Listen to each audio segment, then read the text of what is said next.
Season 3 of Jujutsu Kaisen is something I've been so hyped for since the second season ended. I liked the first season well enough, but Season 2 was what really kind of made me fall in love with the show. The writing was so much stronger, the characters got some extremely good character development. Todo.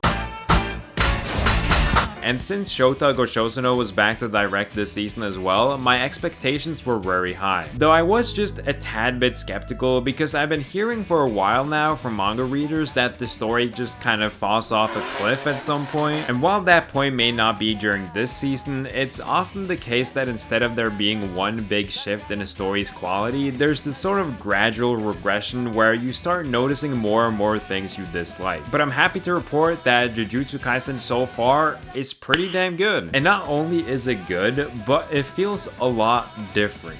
Like, this is clearly not the same Jujutsu Kaisen from season 1, and they make that abundantly clear straight off the bat. The first few minutes of the first episode is something you never get in season 1. There's no dialogue, just this eerie ambient music as Yuji maneuvers through the city. I think it's cool that what happened in the Shibuya arc can clearly be felt in the tone of the show now. Things are just darker, gloomier, and more serious, which also perfectly reflects Yuji's mindset, because he never got over all those people Sukuna and Mahito killed in Shibuya, even though it might have seemed that way. What Todo taught Yuji was to temporarily set aside all his regrets and sadness because it was his responsibility to stand and fight right then and there, and that those emotions was something he could tackle after the fact. And he kind of goes back into that mindset when he's talking to Hikari. So not only was I instantly pretty impressed, but they also very quickly resolved one of the things that I was a bit skeptical on going into this season, which is Yuta. See, I was a big fan of Jujutsu Kaisen's hero. I thought Yuta was a solid character to root for and enjoyed his whole journey. But when he showed up at the end of Shibuya,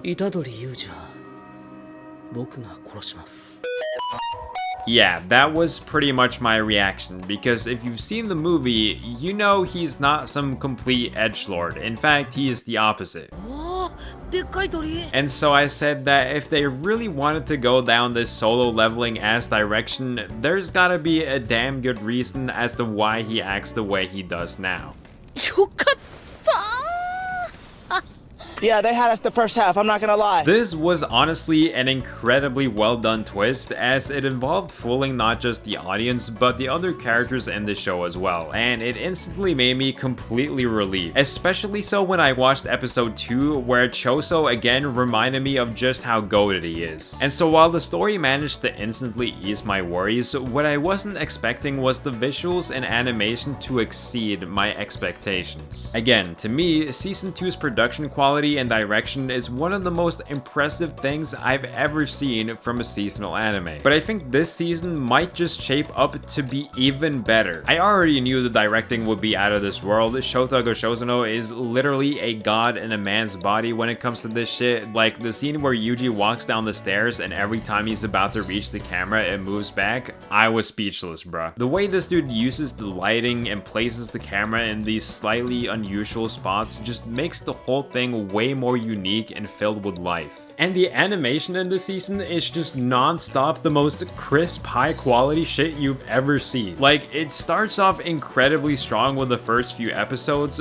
but then you get to the Maki episode and it's just like, oh my god! Now, as good as this season is, some parts of it have been a bit controversial online, and I'm not a glazer, okay? If there's something I didn't fuck with, I'm gonna let you know, and I will say that, yeah, there are definitely some criticisms I have here. The first thing to get a bit of negative reception was episode 3, aka the wall of text episode. What people don't like about this is the way it's basically just a big exposition dump, and yeah, I gotta agree, it kinda sucks. Not the fact that I have to go through a bunch of exposition, obviously there's nothing wrong with that, it's more so the way they go about it that kinda sucks ass. Because good exposition oftentimes rides the momentum of the story and answers questions along the way that the audience was already curious about. But this episode completely stops the story's momentum to answer questions literally nobody had asked before. We didn't even know about the culling games until the end of the episode before that. Also, the culling games are not even happening yet. You really expect me to not only understand all of these rules, rules, but remember them for like a month and a half until the episode where the culling games actually start? I mean, some parts of the rules literally just appear as text on the screen that I have to pause and read. Nigga, are you reading off the phone?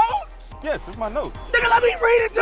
It's mine! This is a visual medium, not a book, and even if it was a book, this would suck. Not that this is like a deal breaker at all though, like the episode is still fine, I just think the way the culling games rules are explained to us could have been handled a lot better. I think it would have been way better if during the meeting with Tengen, we got told the absolutely necessary details, then as the story goes on and the various rules actually become relevant, they slowly get drip fed to us. Now keep in mind, the anime team is doing a fairly good job at trying to visualize and communicate these rules and whatnot in a somewhat understandable way. They use a lot of animated visuals that make it as engaging as possible to listen to rules about a game you've never seen before. Though I think the visuals could have been better. Like a lot of time they just put some big ass text on the screen that's the exact same as the subtitles. Like dude, it doesn't get any easier when you say the same thing twice at the same time. I've seen a lot of people saying they don't know how they'd explain the rules in a different way than this, considering there's so many and complex. And like, no, of course you don't, because you're probably not a writer, and it's not your job to figure it out. It might be a pretty easy fix, or maybe there would need to be a big story overhaul. Either way, it's definitely fixable. Like for example, I don't understand what the episode's obsession with text is. There's enough of that as is. They should have tried harder to convert those into visuals. I mean, there are some instances of that with maps and whatnot, but they definitely should have taken that several steps further and shown visuals for everything. Like when they explain there's a chance that Tengen in Japan's population might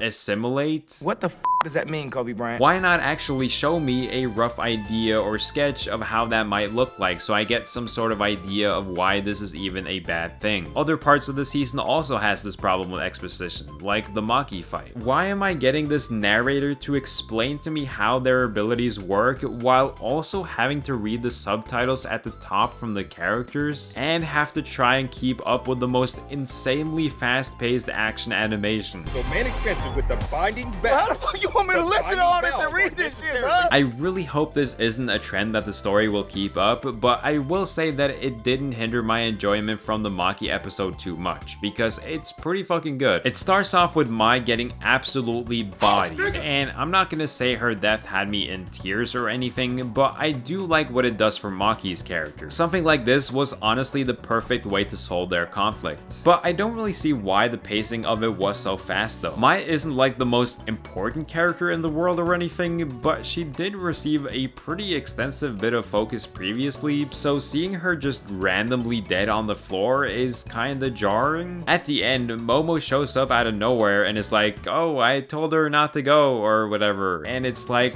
why didn't you just show me that happening before she died? The same thing happens with Yaga. I'm fine with characters dying, but when the pacing of the individual scenes themselves are so quick without any setup, it kind of makes me feel like I'm not supposed to care about them, because well, it doesn't really feel like the show cares about them either. Again, Yaga isn't a super fleshed out character, but he was like one of the first ones we met and a pretty important character in universe, but it doesn't really look like anyone gives a shit that he died. Again, keep in mind, as much as I have these issues, I still thought the Maki episode was a fucking banger. Mai's death worked as a very solid way to develop Maki and have her act as she does during the massacre. And as you all know, it has the most insane animation of all time. 10 out of 10, no notes on that front. I loved when she killed all the henchmen, filling the whole room with blood, so much so that she starts sliding on it to kill people. The Hei fight is also just insane. I gotta give the voice actor for this dude huge props. This dude has so much passion in his voice, I damn near started rooting for the Sennin clan.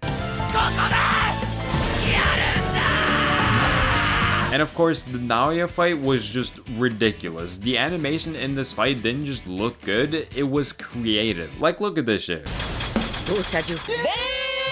I was also a huge fan of Naya's character throughout the season, and I thought he worked as an amazing antagonist. Overall, I think it would have been much better though if we had known about all these Senate members before this. Like, before this season, the only character we knew was Naobito, who isn't even alive here, even though we have known about the Sennin clan since the beginning. It made me not really care all that much about them as Maki was fighting them, but regardless, it's an absolute banger of an episode, even though Japan doesn't agree for some reason. Now after this, we continue with some pretty amazing episodes. Hakari and Kirara are solid new characters. I enjoyed seeing Yuji reaffirm his mindset, and best of all, Panda. That's what I'm talking about! It's impossible to hate this dude, man. It's legit just Kung Fu Panda in anime form. He's perfect. And I'm so glad he's getting more screen time finally. Also, I like now that Gojo is sealed, everyone is using his name to drop some sort of flex. 気づいた。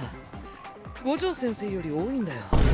五条さんが言うにはな、俺の磁力は他のやつよりざらついてるらしいぞ。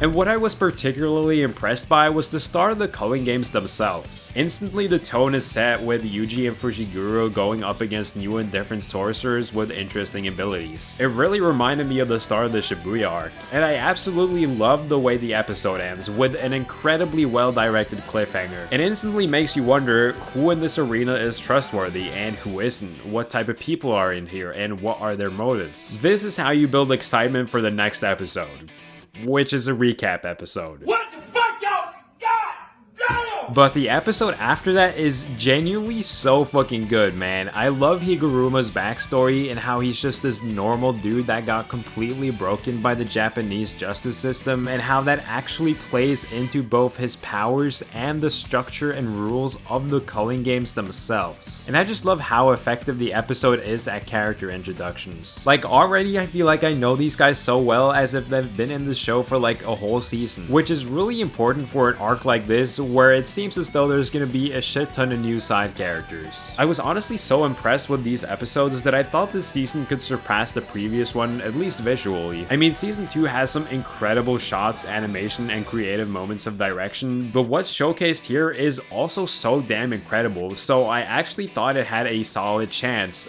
until recently. Because if you don't know, it's heavily rumored that Shota Goshozono will not be back to direct the second half of this season, and that he will be leaving the anime industry altogether. Oh my god! Oh jeez! Oh my god! Now, this hasn't been officially announced, so it might actually not be the case, but then again, some dude on Twitter said it, so it must be true. And if it is, that truly sucks. I mean, there are many talented directors out there that will be able to do a good job, and I'm sure that no matter what, we won't be going back to the atrociously bad colors and compositing from season 1, but either way, it just won't be the same. You see, season 2 of Jujutsu Kaisen wasn't just season 2 of Jujutsu Kaisen, it was Shota Goshozono's version and interpretation of it. Under him, we got incredible scenes that didn't even exist in the manga, like the Nanami beach scene, Todo's schizophrenic ass music video where he and Tanaka beats Mahito's ass in his own imagination. 90% of this whole opening scene, the Jogo and Mahoraga fights, are like twice as long. There are so many more examples like this, and countless scenes where he showcased his own artistic vision, heightening the source material. If you want to experience the Shibuya arc, I think the anime is simply just a better version of the story, which is not a dig at Gege Akutami at all. He was the one who gave us this incredible story and characters in the first place and did all of the work story-wise. Goshozono just went into it with hindsight at his side and some of the most talented animators out there to turn the story into an even better version of itself. In this season as well, even with just a few episodes we've gotten, there's been so many new scenes. Like, again, this whole opening sequence with Yuji was not in the manga, and apparently we're not getting that anymore because he's quitting the anime industry to go work in Illumination Studios, who've made Minions.